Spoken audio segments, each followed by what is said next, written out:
me quiero referir al hecho de que muchas personas adultas mayores, entre ellas quien les habla, nos sentimos maltratados, no sé si emplear la palabra indignados, porque la Convención Interamericana sobre la Protección de los Derechos Humanos de las Personas Mayores, aprobado un 15 de junio del año 2015 en una asamblea ordinaria de la Organización de Estados Americanos, la OEA, en Washington. La suscribieron inicialmente 5 países. Sorprendentemente, nuestro país no la suscribió. Desde ahí empezó un trabajo que correspondía al sector de relaciones exteriores. Muchos adultos mayores estuvimos participando en esas actividades, tanto desde el Ministerio de la Mujer, la Dirección de Personas Adultas Mayores, con los mismos representantes del Ministerio de Relaciones Exteriores y con una mesa de trabajo que organizó el ex congresista José Antonio Urquizo. Los años han pasado, entonces este día 15 de junio de este año estamos cumpliendo 5 años de vigencia de la Convención Interamericana. En el Perú, en febrero del año 2018, el Ejecutivo presentó un proyecto de ley 2809-2017, PE, ese fue el número que le asignaron en el Congreso, por el cual solicitaba la aprobación de la anexión del Perú a esa convención.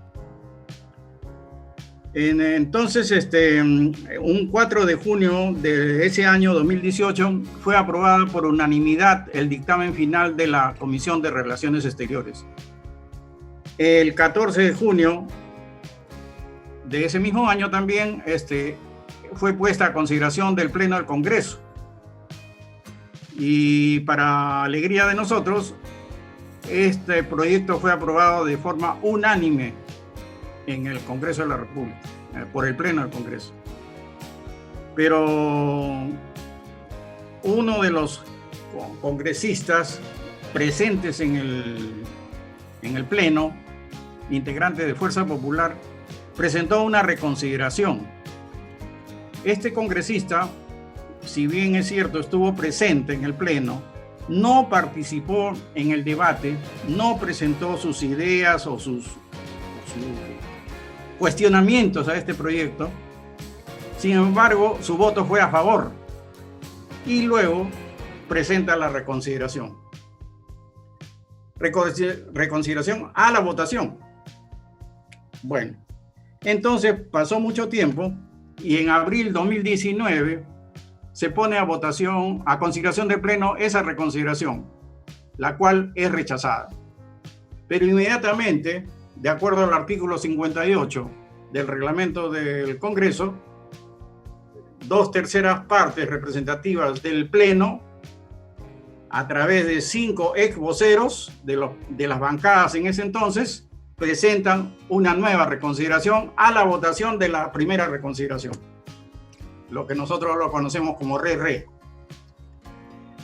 En el 3 de mayo del 2019, del año pasado, nuevamente lo ponen a consideración, esa última reconsideración, a consideración del Pleno del Congreso.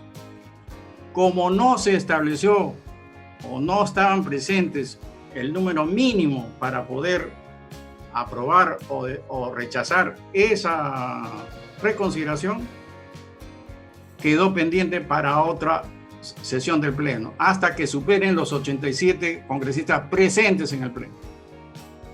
Eso llegó hasta el 30 de septiembre, ya todos sabemos lo que ocurrió. Ahora estamos con nuevos integrantes de un nuevo Congreso Nacional. Este actual Congreso ha iniciado sus actividades el 16 de marzo. Entonces, ya llevamos 3 meses. El 16 de junio se cumplen 3 meses y aún todavía no hay la oportunidad que el señor presidente del Congreso ponga a consideración del Pleno esa última reconsideración.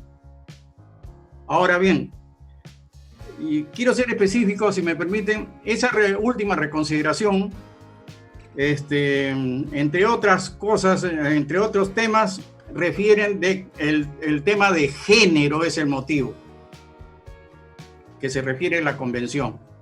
Parece ser que un sector no estaba de acuerdo, pero curioso porque todos habían votado a favor unánimemente en el Pleno aprobando el proyecto, así como en la Comisión de Relaciones Exteriores. Pero ahora resulta que se presentó a esa situación.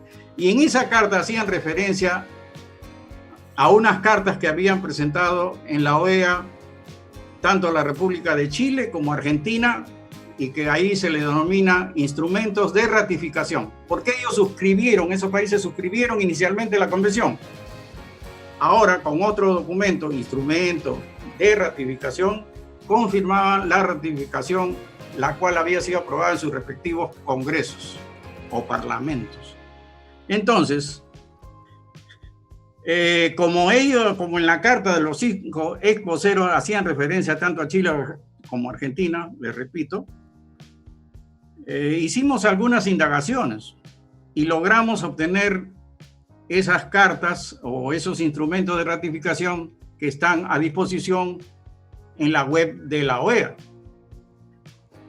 Y la sorpresa que nos llevamos fue que la representación argentina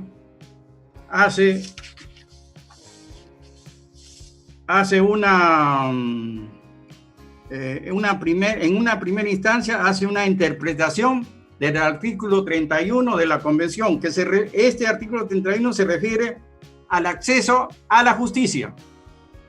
Entonces, Argentina hace una interpretación a ese artículo, según su parecer. Y el segundo punto hace una reserva, según el artículo 38 de la Convención.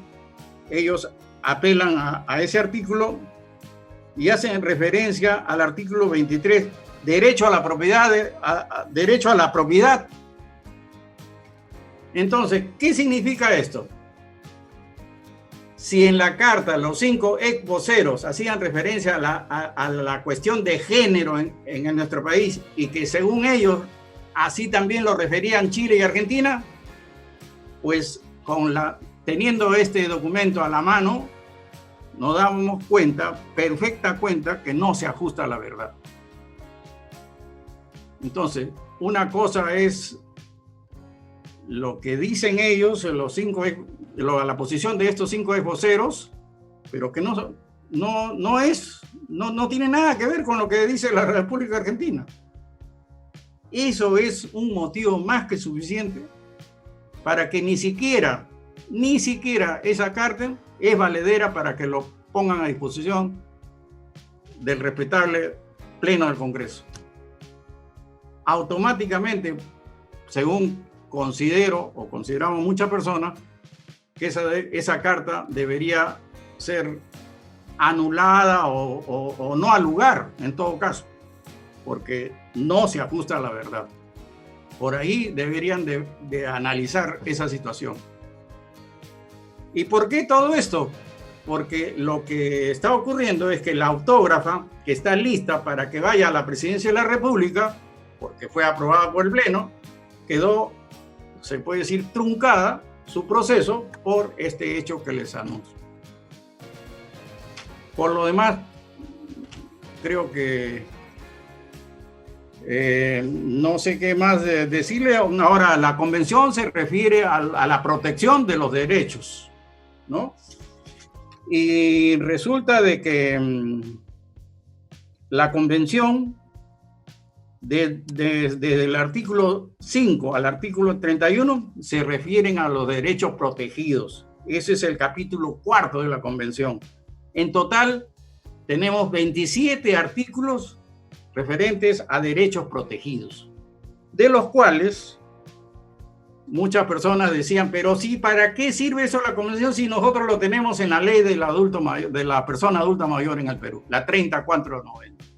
Pues señores, en esa ley, en el artículo 5, se refiere a los derechos precisamente, pero ellos en la ley, que la tengo acá a la mano, solamente se refieren a 15 incisos.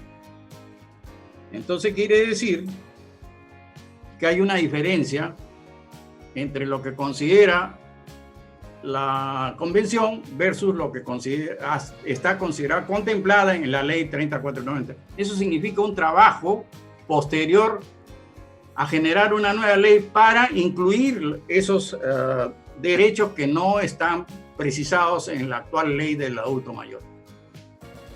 Ese es el camino que quedaría un trabajo posterior cuando felizmente nuestro querido Perú, cuando el Perú proceda a adherirse a esta convención, que esperamos sea próximamente. Muchas gracias.